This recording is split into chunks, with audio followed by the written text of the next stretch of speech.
Shalom à toutes et à tous et merci à vous d'être fidèles à cette émission, la matinale à la gloire de notre Seigneur et Sauveur Jésus-Christ Wake Up. Nous sommes dans la dernière semaine de l'année 2019, dernier vendredi de l'année, 52e semaine. Le Seigneur a été fidèle avec nous pendant toute cette année, 52 vendredis. Le dernier, et c'est avec la manière que nous allons refermer les portes de l'année 2019 parce que le prochain vendredi sera le vendredi de l'année 2020. Et sur ce plateau, très heureux de recevoir le pasteur Émile Adouté, venu du Bénin. Shalom pasteur. Shalom, shalom. Vous allez bien? On rend grâce à Dieu. Merci d'être avec nous ce matin. Merci Ça fait plaisir de vous recevoir sur notre plateau. Jean-Richard, shalom. Bonjour Daniel et shalom à tous. Comment on va? Ah oui, le vendredi, on est super bien. Félicitations, shalom, c'est le dernier vendredi de l'année, hein, il faut le préciser. Oui, Daniel, shalom Daniel et shalom à tous nos téléspectateurs.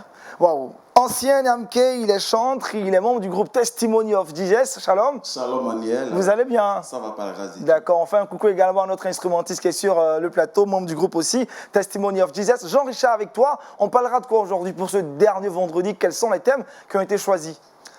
Pour ce vendredi, on parlera cinéma. On a fait une petite sélection filmique, question de permettre à quelqu'un qui nous regarde aujourd'hui de regarder ces différents films en famille.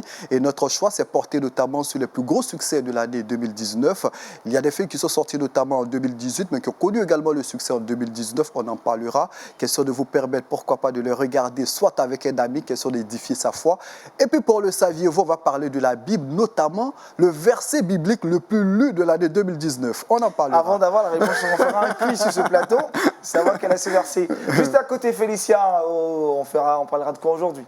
Exactement, dans le Trickbox, on va aborder un sujet très intéressant. C'est le dernier vendredi aujourd'hui et on aimerait parler de quelques astuces à avoir à quelques jours de la nouvelle année. Voilà, c'est le dernier vendredi, on va commencer en musique. Le titre de cette chanson proposée par le groupe Testimony of Jesus à travers l'un des membres de ce groupe, c'est bien « Inonde-moi ». Demandons au Saint-Esprit de nous inonder en cette fin d'année. C'est maintenant, on va s'écouter ce cantique. Seigneur, merci de nous aider et de nous inonder en cette fin d'année. Alléluia.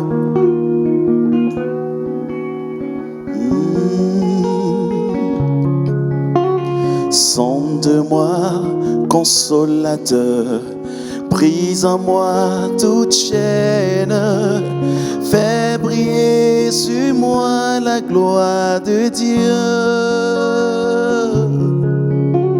Sonde-moi, consolateur, brise en moi toute chaîne, fais briller sur moi la gloire de Dieu.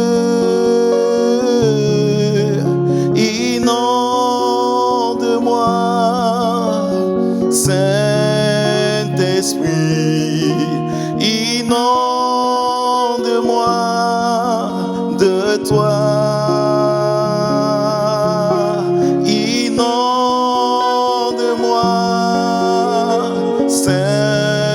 Saint-Esprit, inonde-moi de toi. Inonde-moi, Saint-Esprit, inonde-moi de toi. Sonde-moi, consolateur, brise en moi toute chaîne, fais briller sur moi la gloire de Dieu. Sonde-moi, consolateur, brise en moi toute chaîne, fais briller sur moi la gloire de Dieu. Inonde-moi, Saint-Esprit, inonde-moi de toi. Merci Seigneur. Nous rendons gloire au Seigneur Jésus-Christ en ces temps qui marquent l'année 2019. Il est très important pour le chrétien d'inviter l'Esprit de Dieu naturellement à inonder sa vie et à bien entamer l'année 2020 à venir. Et vous le savez, dans cette émission, on termine encore en beauté avec l'écoute de la parole du Seigneur. On n'a pas dérogé à notre règle et c'est maintenant dans Méditons ensemble.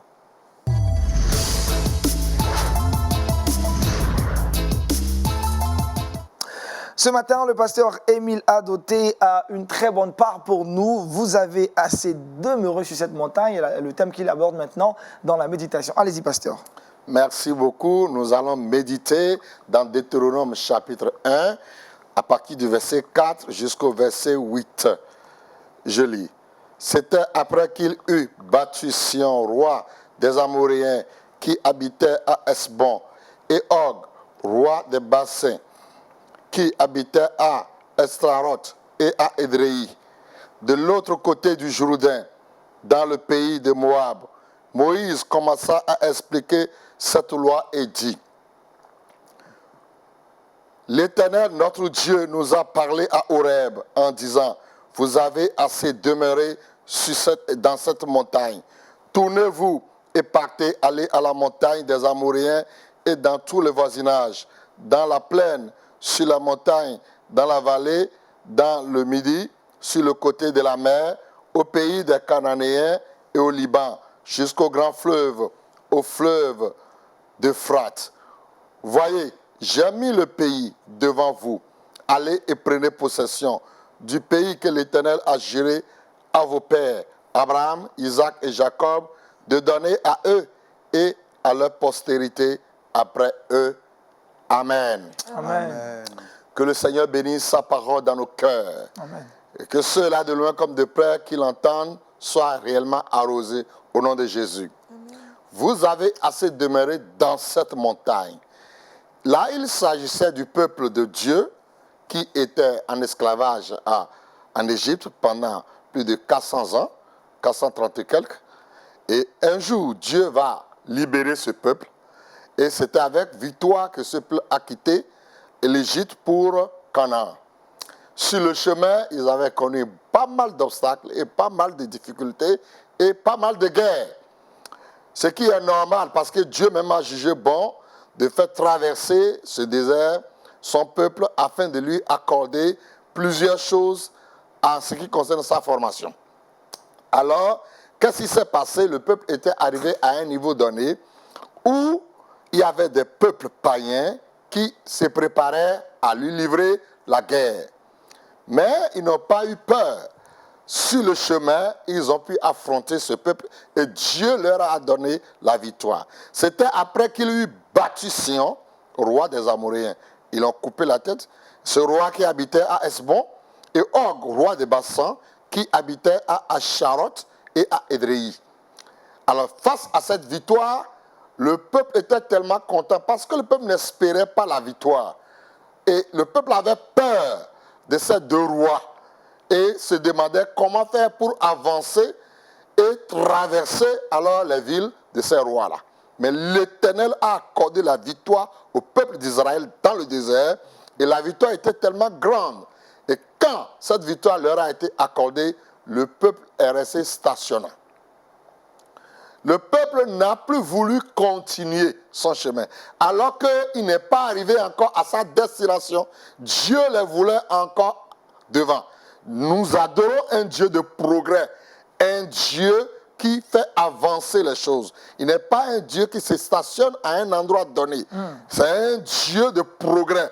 Peuple de Dieu, toi qui m'écoutes, à la fin de cette année, je m'en vais te dire que le Dieu que tu adores est le Dieu de progrès. Amen. Et nous devons progresser avec lui. Amen. Et non rester stationnés à un endroit donné. Alors, ce peuple devant la montagne de victoire, alors s'est contenté uniquement de célébrer la victoire chaque matin. Ils se réveillent dans le désert de leur tente, ils ne font que chanter, louer et glorifier Dieu pour la tête de ces rois qui ont été coupés. Et ils chantent, ils s'asseyent, ils dorment, ils refusent d'avancer. Alors cela veut dire que ce ne sont pas les échecs seuls qui nous bloquent le chemin. Il peut arriver que alors la victoire aussi soit un obstacle pour nous. Yes. Quand nous tombons dans l'esprit de toute satisfaction et on refuse de se mettre en cause pour dire maintenant, cette victoire, je viens de l'avoir, j'ai encore des plus grandes victoires devant, cela doit me pousser à aller de l'avant. Alors il nous arrive de tomber alors dans la routine et de rester sur place.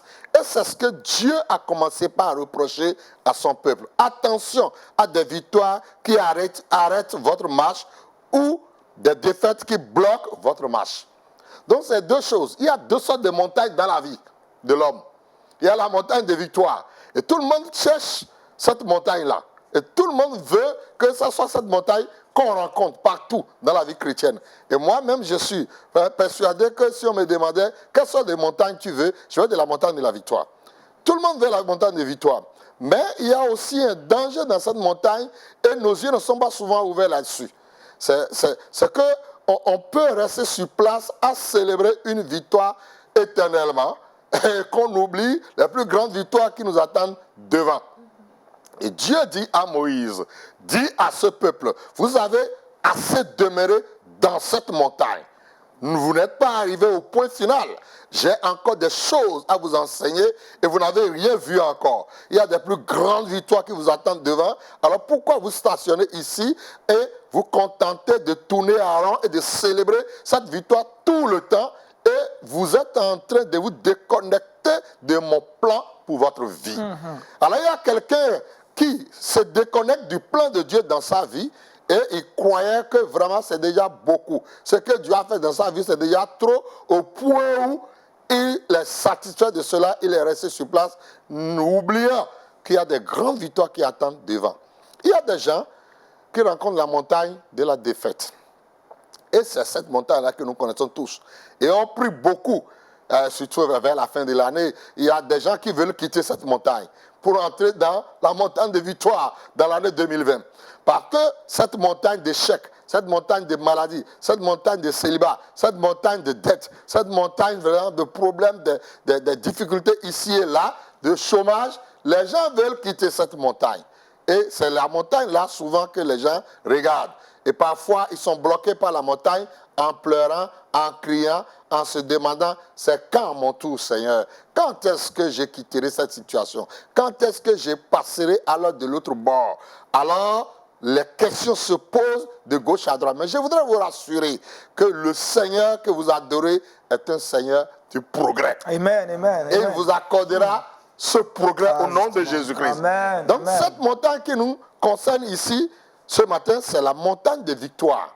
Ils étaient restés là, demeurés tout le temps devant la montagne, au point où Dieu va dire à Moïse, parle à ce peuple, vous avez demeuré assez dans cette montagne. Il y a de plus grandes victoires qui vous attendent devant. Ceux qui sont là, restés là, devant une victoire, une vieille victoire, une victoire, ils n'ont plus de nouvelles victoires à célébrer. Une vieille victoire de 5 ans, de 10 ans. Depuis qu'ils se sont convertis, ils ne font que chanter la seule victoire, le seul miracle. Il n'y a plus de nouveaux miracles dans leur vie. Notre Dieu n'est pas vieux. C'est un Dieu de progrès. La vérité, Dieu de nouveauté. Avançons. Et pour avancer, qu'est-ce qu'il faut faire? Dieu dit à Moïse, dit à ce peuple, allez à la montagne des Amoréens et dans tout le voisinage, dans les plaines et dans les montagnes. Et qu'est-ce que vous devez faire en ce moment au verset 7? Dieu dit, alors tournez-vous et partez. Pour de nouvelles victoires, il faut des actions. Il faut tourner et il faut également partir. Tournez-vous. Tous ceux qui ont refusé de faire dos aux vieilles victoires resteront avec les vieilles victoires. Et ceux qui refuseront de faire dos aux échecs anciens, ils seront toujours devant les échecs. C'est cela. Parce que Dieu a fini avec ça déjà. La page est tournée. 2019 s'en va. Ouais. 2020 devant. Il faut aller dans de nouvelles montagnes. La montagne de victoire. Amen. Car tout le pays que j'ai promis à Abraham, toutes les terres de donner à Abraham, à Isaac et à Jacob, je mets tout ce pays devant vous. Vous devez en prendre possession au lieu de vous asseoir dans le désert et célébrer les vieilles victoires. Avancez et tournez-vous. Je parle à quelqu'un. Si vous m'attendez maintenant, tournez-vous. Vous avez assez pleuré. Vous n'êtes pas le seul à avoir des échecs dans la vie. Essuyez les larmes. Tournez la page. Allez, et continuez. Amen. Il y a de grandes surprises devant vous. Amen. Des surprises agréables. Amen. Pour ceux qui sont devant les montagnes de victoire, tournez-vous. Il y a de plus grandes montagnes devant vous. Et ceux qui sont devant les montagnes d'échecs, allez, oubliez, avancez. L'Éternel est avec vous. Il vous accordera certainement la victoire en 2020. Que le Seigneur vous bénisse. Amen. Amen.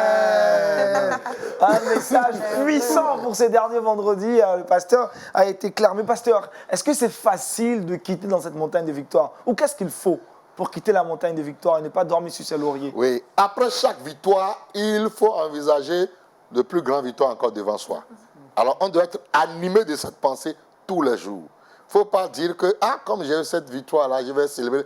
Ce n'est pas une mauvaise chose de célébrer la victoire. Il faut célébrer la victoire tout en ayant dans la tête que, mon Dieu est plus grand que cette victoire. Alors, si on n'est pas animé de cette pensée, on va croire, on va limiter Dieu à des petites victoires, des vieilles victoires, de 1800, de 1900. Oh, il faut aller de l'avant. Ça, ce message-là, il est bon ce message-là. Est-ce que la vie chrétienne doit être synonyme de victoire à cet effet? Une vie chrétienne sans miracle, est-ce qu'on ne doit pas se poser des questions? Parce que par moments, on vit une vie chrétienne sans miracle. Trop simple même, ordinaire. Non, vous savez, il y a des moments que Israël a connu aussi des difficultés, les bas et les hauts dans le désert. Mais il y a d'autres cas où l'Éternel lui-même avait sa main, c'était dans le but de former le peuple. Pour que le peuple ne soit pas tout le temps dans la victoire, pour qu'il tombe dans la vie de facilité.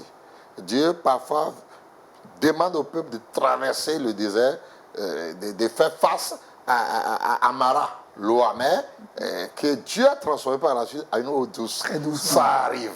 Mais l'homme doit être armé de victoire dans sa tête. Parce qu'il a fait un Dieu, pas d'échec, mais un Dieu de victoire. Tellement clair. Pasteur, vous allez prier pour bénir cette journée, ce dernier vendredi, préparer les cœurs à atteindre l'année 2020 avec cette volonté d'aller dans de plus grandes victoires. Seigneur, nous voulons te dire merci parce que ta parole est oui et amen. Tu viens de t'adresser à nos cœurs, à deux sortes de montagnes dans la vie du croyant. La montagne d'échec et la montagne de victoire. De toutes les deux montagnes, tu as une leçon à nous enseigner. Et tu veux que nous puissions aller de l'avant. Que ceux qui pleurent maintenant, qui versent d'abondantes larmes à cause de la montagne d'échec, Seigneur, fais-les tourner la page au nom de Jésus. Amen. Fais-les tourner la page au nom de Jésus.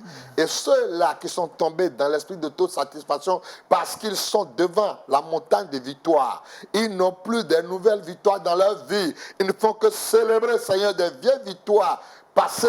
Seigneur, réveille leur intention ce matin et fais en sorte qu'ils évoluent au nom de Jésus-Christ. Amen. Il y a Amen. des grandes victoires, des plus grandes victoires que tu as préparées pour nous dans l'avenir et dans 2020 bien sûr.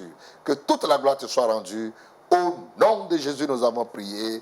Amen. Amen. Merci pasteur pour cette atmosphère de bénédiction. On va retrouver très rapidement Jean-Richard. Lui, il est prêt à nous parler de, pas cette fois-ci de montagne, mais en tout cas de films pour cette fin d'année. Et c'est dans Culture Actu.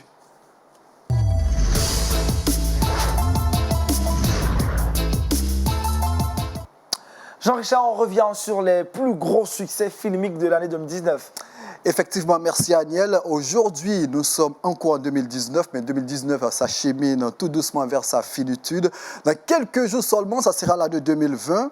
Et occasion pour nous, en ce dernier vendredi de l'année, de vous proposer quelques films qui ont été de gros succès tout au long de cette année 2019. De gros succès non seulement sur le plan commercial, mais de gros succès sur le plan spirituel, parce que c'est des films qui ont été salués par les spécialistes du cinéma chrétien. On ne fera pas assez de commentaires, j'ai décidé de vous proposer 6 films, puisque nous sommes pratiquement dans le congé de fin d'année. Vous êtes en famille, vous êtes avec vos enfants, vous avez la possibilité de les regarder. C'est des films qu'on retrouve assez facilement. Le premier film que je propose, c'est « Dieu m'a demandé un ami ». Eh bien, pourquoi le choix de ce film? Eh bien, c'est un film qui se rapporte aux réseaux sociaux. Un jeune qui est toujours connecté sur les réseaux sociaux, qui n'écoute plus ses parents, qui n'étudie pratiquement plus. Et là, un ami fictif qui va se faire passer par Dieu et qui va commencer à converser avec le jeune garçon. C'est un film qui non seulement interpelle le parent sur la nécessité de surveiller les amis de ses enfants sur les réseaux sociaux, mais non seulement aussi c'est un film qui rappelle aux chrétiens sa nécessité d'évangéliser également sur les réseaux sociaux. C'est un film qui est sorti il y a de cela quelques mois, c'était le 30 septembre dernier, mais c'était un gros succès du côté des États-Unis, qui a été traduit en français il y a de cela quelques semaines. C'est un film que je vous recommande vivement. Dieu m'a demandé un ami. Le deuxième film que je vous propose, c'est La Voix du pardon. Un film qui est également sorti en 2019, un gros succès tout au long de cette année. C'est un film qui se rapporte à l'histoire d'une famille, une famille divisée, père alcoolique, mère qui a abandonné ses enfants, mais les enfants qui, après leur succès, vont pardonner à leurs parents. C'est un film de foi, de pardon, que je vous recommande également. Vous voyez les différentes affiches. Un film qu'on retrouve également sur quelques plateformes. Vous pouvez les regarder en famille. Le troisième film que je propose, c'est Paul, l'apôtre du Christ. Eh bien, on connaît plus ou moins tous l'histoire de l'apôtre Paul, un film qui a été réalisé tout au long de l'année 2018, qui est sorti en 2019. Gros succès, 1h48 minutes de bonheur, un film qui nous replonge dans le parcours et l'histoire de l'apôtre Paul, un film que je vous recommande également. Le quatrième film, c'est Silence, c'est un film de persécution. Vous me direz pourquoi un film de persécution dans notre choix, mais il faut se rappeler de certaines personnes qui subissent des situations assez difficiles. Eh bien, ce film se rapporte à l'histoire de deux prêtres, notamment dans le XIIIe siècle du côté du Japon, qui ont été persécutés. Et bien, grâce au Seigneur Jésus-Christ, ces deux prêtres-là ont réussi à apporter l'évangile de ce côté-là. Ils sont restés dans la prière. C'est une histoire, c'est vrai, bouleversante, mais c'est une histoire également réconfortante.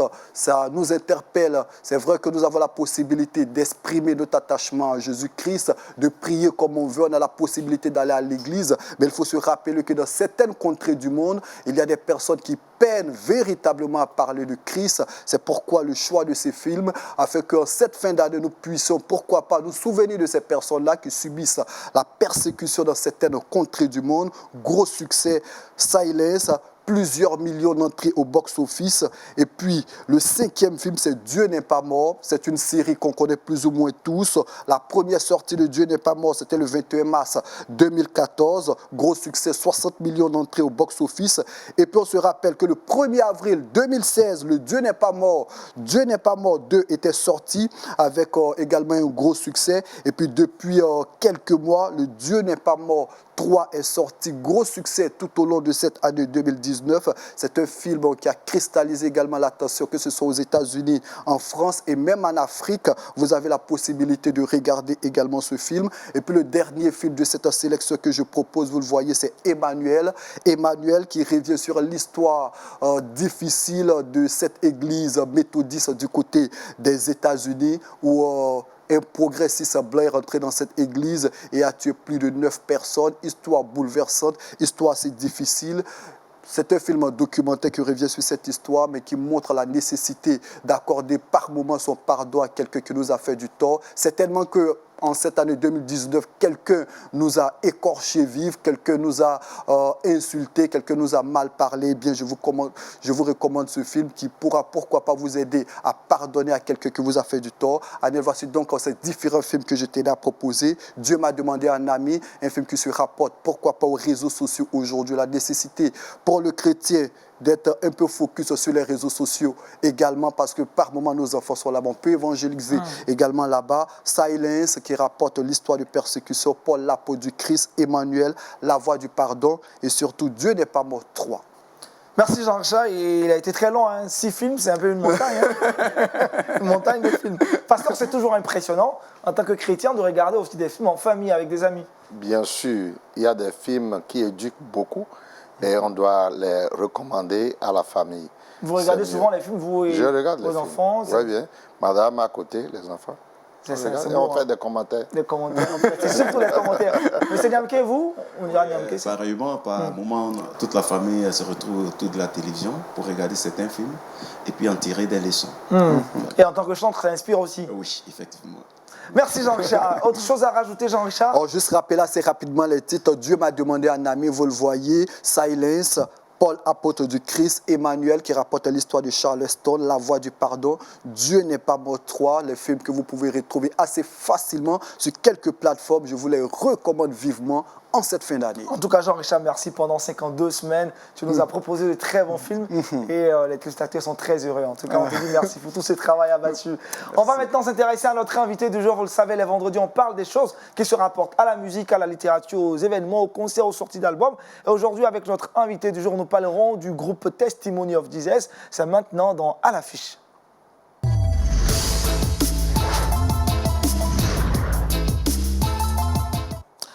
Alex Niamke de Testimony of Jesus. C'est le nom du groupe. Oui, c'est le nom du groupe. Alors Testimony pourquoi of Jesus. Testimony of Jesus? Ben, Testimony of Jesus, parce que nous sommes des témoins de Jésus-Christ de Nazareth. Et le frère l'a dit tout à l'heure, il est plus qu'impératif de nos jours d'annoncer Christ, parce que nous sommes à la fin des temps. Ah, nous sommes tous des témoins, alors nous faisons tous partie de Oui, Testimony. tout le monde fait partie des Testimony of Jesus, effectivement. Alors c'est un groupe qui naît en quelle année déjà? Le groupe existe depuis 15 ans. Et le premier album du groupe est sorti exactement le 21 juin 2013. Et depuis le 21 avril 2019, nous avons fait sortir notre deuxième œuvre intitulée « Viens à Jésus ». Waouh, oui, c'est votre actualité actuellement. Oui, c'est notre actualité. Le deuxième album. Et c'est quoi déjà la réception, le feedback? Ça va, l'album se comporte très très bien. Déjà, il y a plusieurs ruptures de stock. Là, il n'y a plus rien. On nous demande de faire venir les CD. Et nous bénissons le Seigneur parce que quand tu présentes Christ et non pas toi-même, le Seigneur se glorifie. Ah, les gens viennent à Jésus. Voilà, y a pas, vous verrez sur la jaquette de Testimony of Jesus, vous ne verrez pas de photos, seulement le message « Viens à Jésus ». Viens à Jésus. Et le Seigneur est en train de faire son travail. Waouh, et le groupe Testimony of Jesus, c'est combien de personnes? C'est une formation musicale de 25 personnes. 19 chantres et 6 musiciens. Voilà, nous avançons ensemble depuis 10 ans pour certains et 2 ans pour d'autres. Ah, nous, c'était impossible de vous recevoir tous ici. Hein. Mais rassurez-vous, voilà, c'est une grâce que Dieu nous a faite, c'est une famille et donc voilà. D'accord. Alors, avant d'aller en profondeur dans nos échanges, on va s'écouter un autre cantique avec vous. C'est quoi déjà le titre qu'on va s'écouter maintenant? Le titre, c'est un témoignage, c'est le titre Je reconnais que tu peux tout. Seigneur, fais-moi voir ta gloire. Pour d'autres, c'est un cantique que le Seigneur m'a fait la grâce d'écrire exactement le 10 mars 2002. À partir vous êtes auteur de cette chanson? Compositeur de ce cantique. Une chanson connue mondialement. Récemment par la juridiction du Burida. Je l'ai écrit avec la grâce de Dieu à partir de 3 passages bibliques. Exode 33, le verset 18, où Moïse disait « Seigneur, fais-moi voir ta gloire ». Job 42, le verset 2, qui dit « Je reconnais que tu peux tout ». Car rien ne s'oppose à tes desseins.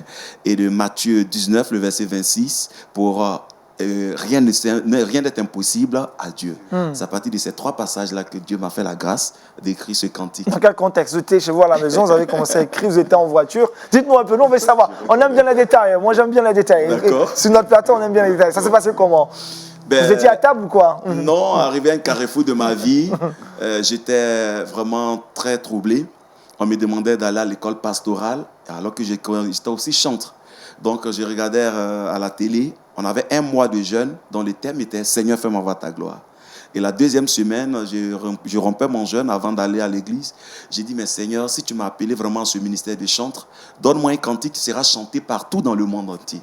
Et à peine j'ai mis les pieds à l'église, l'orateur prend le micro, il dit « Mais le thème que je vais traiter, c'est « Seigneur, fais-moi voir ta gloire ». Et là, tac, Seigneur, fais-moi voir ta gloire, c'est resté. J'ai écrit des pages de couplets. Le Saint-Esprit dit non. Prends Exode 33, 18, Job 42, 2, Matthieu 19, 26. Et c'est à partir de ces 3-là que j'ai fait tout le cantique. Quel délice. On va s'écouter ça maintenant. Merci Jésus.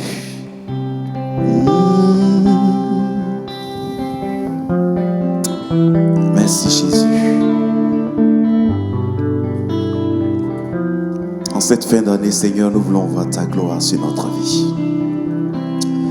Je reconnais que tu peux tout et que rien ne t'est impossible.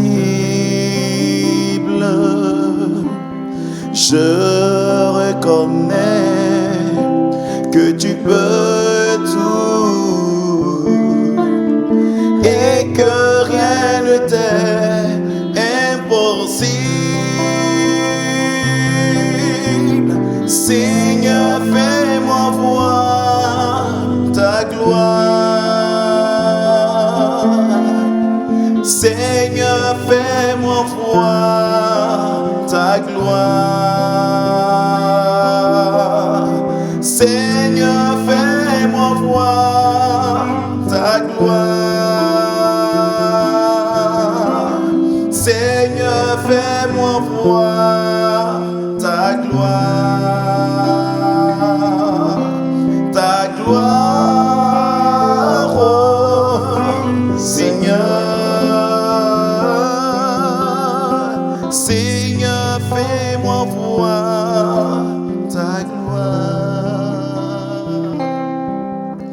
ta gloire, Seigneur. Seigneur, fais-moi voir ta gloire. Seigneur, fais-nous voir ta gloire. Belle chanson. Pasteur, ça chantait dans vos églises au Bénin. Ouh, nous avons toujours chanté ce chœur. Le pasteur, Et ça moi, dit grand, pour ça, il chante. c'est une joie, un privilège pour moi de rencontrer le fondé, comme cela se dit dans notre jargon. Je sais que c'est le Saint-Esprit qui est le fondé, mais qui a utilisé le frère. Donc vraiment, c'est une fierté. Et on espère qu'il ne s'arrêtera pas aussi à cette victoire de Fais-moi voir ta gloire. Non. Il y aura d'autres cantiques. Il y aura d'autres. Nous avons à notre actif 533 cantiques. 533 cantiques. Oui. Ah, l'inspiration Le est là. premier chant que nous avons chanté, nous venons à peine de le composer et on n'est même pas sur un album. Voilà, c'est la grâce que Dieu nous a faite. Alors, comment fonctionne Testimony of Jesus? Comme je l'ai dit d'entrée, Des chantres de métier ou vous êtes adonné à d'autres non. activités? nous exerçons notre ministère. Ce n'est pas notre métier. Moi, je suis conseiller pédagogique de profession et pratiquement 95% des membres du groupe sont des fonctionnaires. Donc là, nous exerçons notre ministère, voilà, pas notre métier. Vous n'appartenez pas à une église quelconque. Vous êtes pour le Si, corps de nous Christ. appartenons au corps de Christ, exactement à l'église Assemblée de Dieu, voilà, pour la plupart. Mais il y a aussi des baptistes qui sont avec nous. C'est une famille parce que nous avons reçu ensemble la mission d'annoncer Christ à travers ces 533 cantiques. Voilà. Alors, quels sont les projets de Testimony? C'est vrai que c'est la promotion du second C'est la album. promotion, ce sont des concerts d'évangélisation, pour que le maximum de personnes soient sauvées. Et nous vous remercions LMTV pour tout ce que vous faites pour la promotion de ce groupe. Mais l'objectif actuellement du groupe, les projets immédiats, ce sont des concerts d'évangélisation pour que les âmes soient sauvées autour de nous. Gloire à Jésus-Christ. Jean-Charles, une question pour vous. Moi, je souhaiterais savoir quelles sont les difficultés que vous rencontrez parce que c'est un groupe assez Vaste. pléthorique. Pléthorique. Oui. Ah oui. C'est un groupe pléthorique. C'est la difficulté principale qui se présente souvent à nous, c'est l'emploi du temps. Comme je l'ai signalé, pratiquement 95% d'entre nous travaillent. Et c'est pas facile quand on cale une répétition, soit peut-être 10 personnes sont au boulot, ou bien les patrons pour avoir les autorisations. C'est la seule difficulté. Sinon, tout le monde est dévoué. Vous voyez là, le guitariste David, qui a tout abandonné. Dès que je lui ai dit, nous sommes sollicités, il est là. Moi, je devais être au service, mais je suis là pour la cause de Christ. Voilà, donc, à part ce problème de time, d'emploi de temps, il n'y a pas de problème majeur au niveau des Testimony of Jesus. C'est merveilleux ça. Félicia, une question? Vous vous appelez Testimony of Jesus, le témoignage de Christ. Est-ce qu'il y a un témoignage particulier qui a impacté la vie de quelqu'un? Vous avez eu des retours par rapport à ça? Oui. Moi, il y a 2 ans de cela, j'ai été malade pendant 1 année et je devais rendre l'âme. Tout était fini. Le médecin même qui m'a opéré, il a eu peur de revenir me voir parce que pour lui, c'était la fin. Et pendant que je dormais, les infirmiers priaient. Le Seigneur s'est révélé à moi. Il m'a dit, mon fils, ce n'est pas encore fini. Amen. C'est à la suite de ce miracle-là que nous avons composé le chant « Jésus est doux ». J'ai donné ma vie à Jésus. Je ne crains plus pour mon lendemain. Ma vie est cachée en Jésus. Oh, je ne crains plus pour mon lendemain. Et en Jésus, j'ai tout. Oh, en Jésus, j'ai tout. Oh. Quand le sorcier vient contre moi, en Jésus, je suis serein. Amen. Quand le mystique s'élève contre ma vie, oh, en Jésus, je suis serein. Et en Jésus, j'ai tout. Oh, en Jésus, j'ai tout. Alors justement, quels sont les styles musicaux auxquels s'emploie Testimony? Je dirais que la mission étant grande, le Seigneur nous a équipés de toutes les âmes possibles. Testimony fait du zouglou, Testimony fait du high life, Testimony fait de l'acoustique, comme nous l'avons vu, de l'adoration, du gospel, de la techno, tous les genres musicaux. Dieu nous a inspirés, voilà, pour que le maximum de personnes soient touchées. Si le pasteur aime la rumba, Testimony a des cantiques en rumba. Pour ceux qui aiment le bébé, nous avons tous les genres musicaux dans les 500. Parce que c'est quoi votre style au Bénin? Vous allez le dire, parce que la rumba, ça ne plaît pas. Au Bénin, c'est pas la rumba. Parce que c'est quoi au Bénin? C'est quoi le style musical là-bas? Bon, il y a ce qui est local, c'est Shank System. C'est ça, il faut le faire maintenant. Shank System. Vous allez demander au pasteur, c'est quoi ce rythme-là? Je pense qu'il va nous expliquer et puis on va se mettre en prière pour que, voilà, parce qu'on a un projet de concert au Bénin. Au Bénin. Voilà, en début d'année, je pense que voilà. Dieu fera grâce. Alors, quels sont les projets? Comment vous voyez dans 5 ans, 10 ans, Testimony? Testimony, c'est en train de tourner partout dans le monde entier, sur des grands plateaux, des grandes places, faire des concerts d'évangélisation, voir des milliers de personnes se donner, voir Testimony en train de chanter et des malades être en train d'être guéris, voir le Seigneur en train de se glorifier. C'est ça notre objectif. Gloire à Jésus-Christ, on espère que Dieu fera Amen. grâce au groupe Testimony. Restez toujours avec nous. On va progresser dans cette émission et parler des choses qui vous intéressent, qui m'intéressent aussi particulièrement, avec Paul Félicia dans le Trickbox.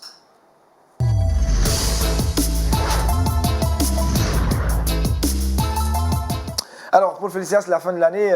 Oui. Tu nous as proposé un titre, un sujet extraordinaire, les attitudes à avoir. Exactement, on l'a dit, le mot a été lâché, c'est le dernier vendredi de l'année aujourd'hui et donc certains se préparent à faire la fête, chacun a un peu son programme, c'est bien d'être dans la joie, mais en Christ, quelles sont les attitudes qu'on devrait adopter lorsque on est à quelques jours de la fin d'année?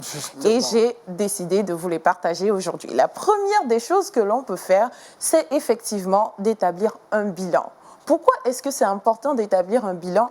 Parce que la façon dont on termine une année va déterminer la manière dont on va la débuter. Voilà, donc 2020, on est à l'orée 2020, donc c'est important de s'asseoir, d'essayer d'établir ce qu'on a eu à faire. Mais ce n'est pas la peine de s'arrêter à la montagne de la défaite ou à la montagne de la victoire. Ne vous inquiétez pas, c'est juste pour faire un bilan et puis demander au Seigneur qu'est-ce qu'on peut faire pour améliorer les choses pour que 2020 soit une année de grâce et de bénédiction. La deuxième des choses à faire, c'est de faire très attention à ne pas rentrer dans l'euphorie. Parce que malheureusement, lorsqu'on est chrétien, on décide de faire un peu comme les amis du monde, ou bien on décide d'aller s'amuser, aller dans des endroits qui ne sont pas recommandés. Essayez, faites un effort, s'il vous plaît, par les compassions du Christ. Soyez sages pendant ces fêtes de fin d'année. Essayez de vous entourer des personnes positives qui portent les valeurs du royaume, les valeurs de Christ. Amen. Et la troisième des choses à savoir, ou à faire, l'attitude à avoir, rester en famille, c'est un moment de partage. Aujourd'hui, c'est vendredi, pourquoi ne pas sortir avec les membres de sa famille, essayer de profiter dans la joie et surtout dans la bonne humeur. Ou bien prendre un CD de Testimony of Jesus. Pourquoi pas, et s'écouter très bien à la maison, prendre son casque. C'est ça. C'est une attitude d'adoration, de louange et tout. Dis merci à Dieu et surtout lui rendre grâce pour tous ces témoignages. Très bonne attitude. Pasteur, est-ce qu'il y a d'autres attitudes que vous voulez ajouter? Non, avec les CD, il faut que la famille se retrouve. Ceux qui ne savent pas danser vont apprendre à danser. Papa se lève, il danse avec maman. Les enfants dansent et pour rendre grâce à Dieu. C'est toute une année. C'est clair. De toute façon, il sait bien danser. Hein? Je sais. Merci Paul Félicia. Jean-Richard, on va le retrouver dans la dernière rubrique de cette émission, dans le Saviez-vous?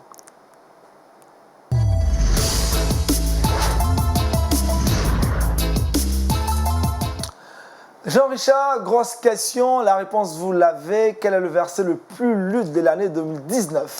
Merci Aniel. Cette réponse n'est pas de moi, elle est de YouVersion. C'est une application créée depuis quelques années du côté des États-Unis qui se trouve dans les smartphones et dans plusieurs téléphones et qui détermine chaque année les versets les plus lus et surtout les plus partagés, les plus soulignés de nos Bibles. En 2017, le verset le plus lu était Josué 1, le verset 9. Ensuite, en 2018, le verset le plus lu, Ésaïe 4, le verset 10. En 2019, saviez-vous quel est le passage biblique le plus lu? Jean 3. Non.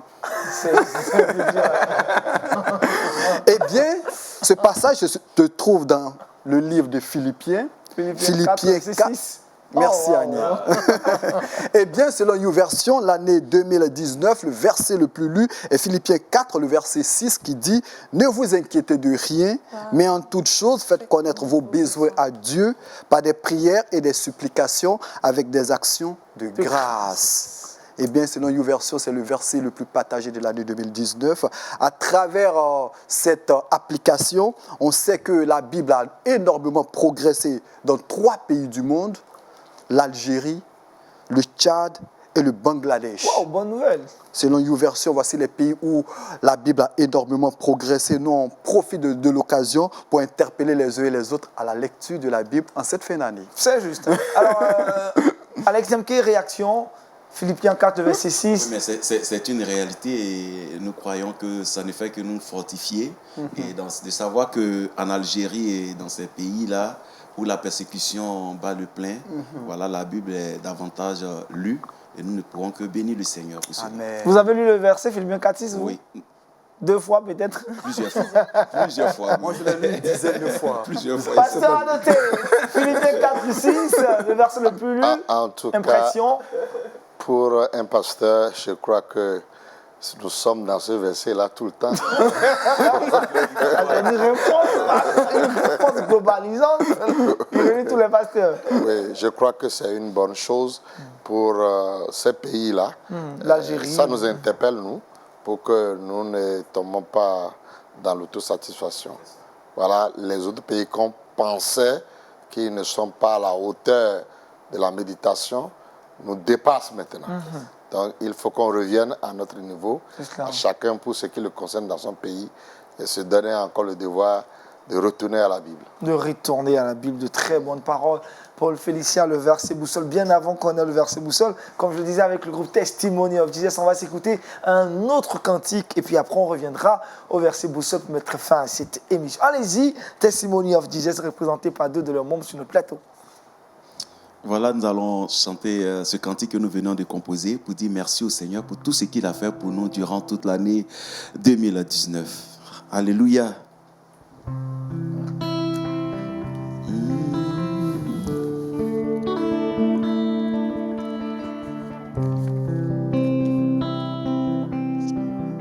Merci Jésus.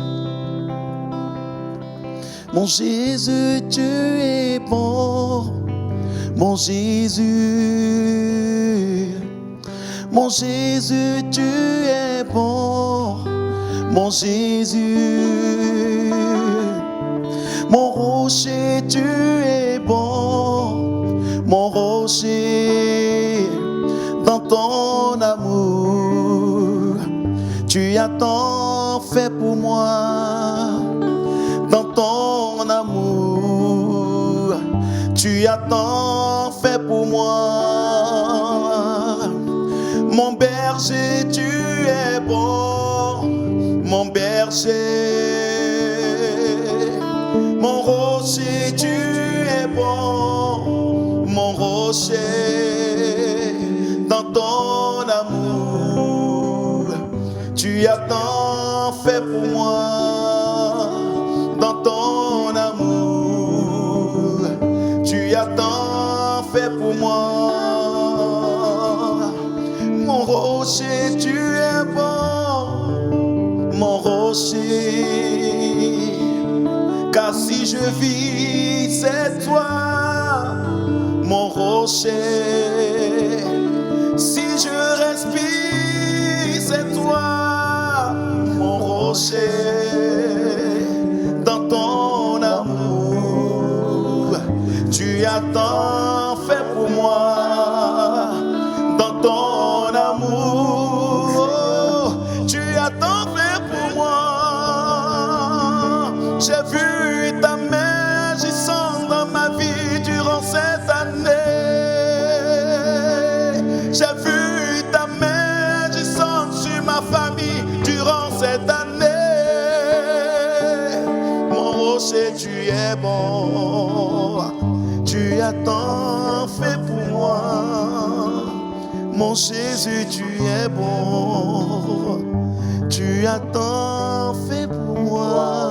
Wow. Puissante chanson, mon rocher, tu es bon. Tu as tant fait pour moi pendant toute cette année 2019. Paul Félicien, le verset Bousson, là maintenant. Deutéronome chapitre 1, verset 7. Tournez-vous et partez. Tournez-vous et partez. Merci Félicien, ce verset est en rapport avec l'exhortation du jour. Grand merci au pasteur Émile Adoté venu du Bénin. C'est le moyen pour nous de saluer toutes les personnes qui nous suivent depuis Cotonou, depuis toutes les autres villes en tout cas de Bénin. Merci aussi au groupe Testimony, à Alex Niamke, c'est David, non d'accord, au guitariste David, Paul Félicien, Jean-Richard Nguessan. Et puis je me permets de dire merci à toute l'équipe de réalisation, Edwige Owu, Félicien Biaou, Ange Bobia, Flora Obo, Jacques Ngoran, Parfait Gadou, Rita Hatsan, Thierry Kofi, Yannick, et j'oublie même d'en citer, en tout cas toute l'équipe de réalisation de cette émission. Pendant toute une année, on était avec vous. Pendant toute une année, cette équipe a travaillé de jour comme de nuit pour vous permettre de recevoir cette émission. On espère se retrouver la semaine prochaine pour un autre épisode. On sera encore en 2019 naturellement. Et puis naturellement, le mercredi, ça sera le premier jour de l'année 2020. Ça sera une très belle émission. Restez scotchés. Je vous retrouverai demain à 17h05 pour un autre épisode de Horizon Jeune. D'ici là, portez-vous bien et bon week-end à toutes et à tous. Shalom chez vous.